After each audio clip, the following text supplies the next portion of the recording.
Kabilang ng bahay na ito sa La Trinidad sa Benguet, ang mga nakasampay, hindi mga damit, kundi mga napakaitim at napakatigas na pinatuyong balat ng kalabaw. Ang tawag nila rito, pagit.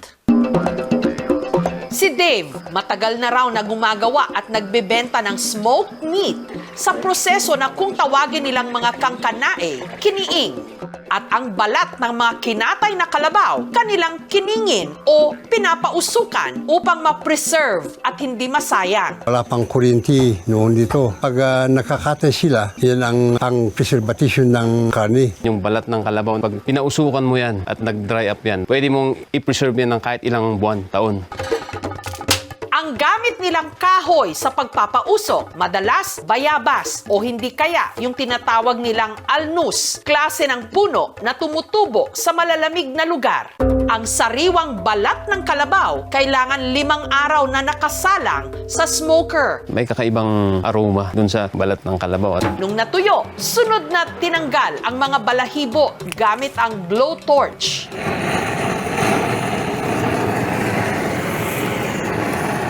Para mas madali pag iluluto natin. Saka mas malinis yung itsura niya. Ang mga nagawang pagit ni Dave, isinabit at inimbak sa kanilang silong. Pagdating ng tag-ulan, dun yung time na ilalabas namin yung balat ng kalabaw na na-preserve. Ang paborito nilang luto rito, sinabawan. Yung balat may hahambing mo sa bakal. Kaya ang gamit niyang panghiwa rito, bench saw o yung panghiwa ng bakal.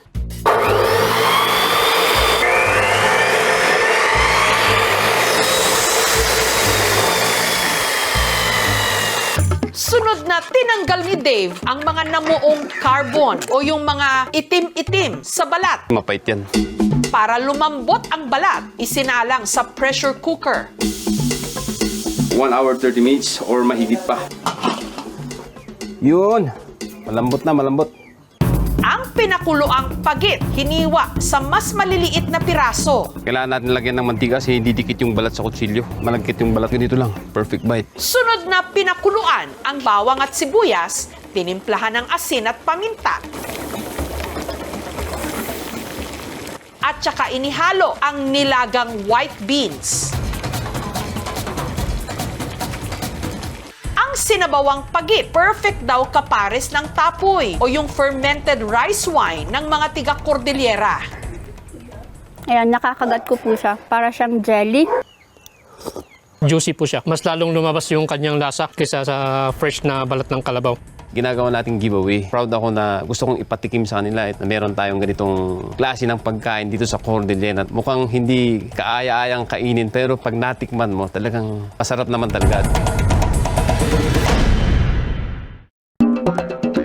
Dito naman sa General Luna sa Quezon Province, ang saha o balat ng puno ng saging nakasanayan lang daw nilang pinapakain sa mga baboy. Pero nung hinagupit ng bagyong Aghon sina Michelle at maraming natumbang puno ng saging, Naghahanap ako ng mga pwedeng kakaibang iluto para hindi po masayang yung mga saha ng saging. Kaya po naisipan po natin gawing chips.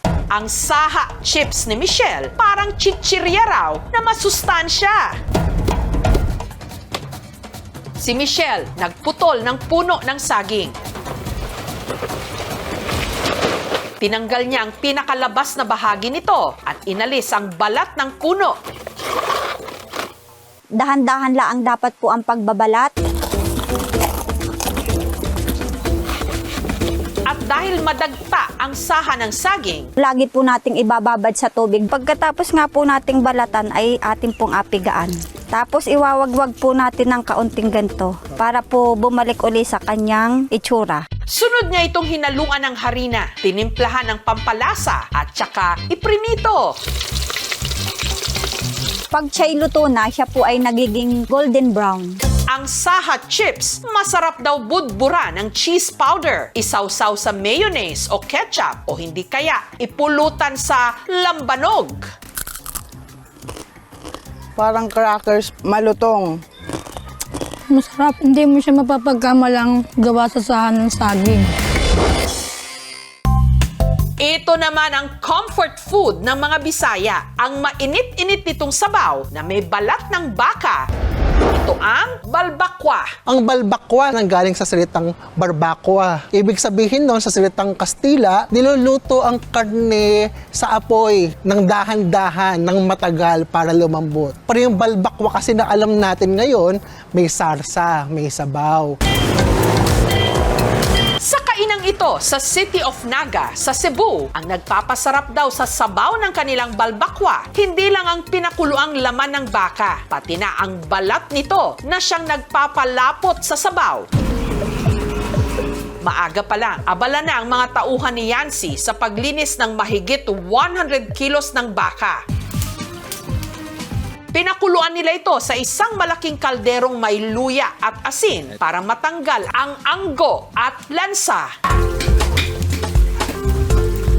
Ang haba ng pagpapakulo, nakadepende raw sa edad ng baka. 1 oras kung bata, 2 hanggang 5 oras kung matanda. Kung babae naman daw ang baka, maaring umabot ng 3 hanggang 5 araw. Yung babae po kasi na baka, matagal talagang palambutin kasi ilang beses nang nanganak. Ang mga iginisang sahog, inihalo sa pinalambot na karne at balat ng baka. Kada serving ng balbakwa, mula 75 to 130 pesos. Mura siyang jelly. Sticky kay babat. Madugay sa sige ni mong kaon. Lami jud kaayo niya.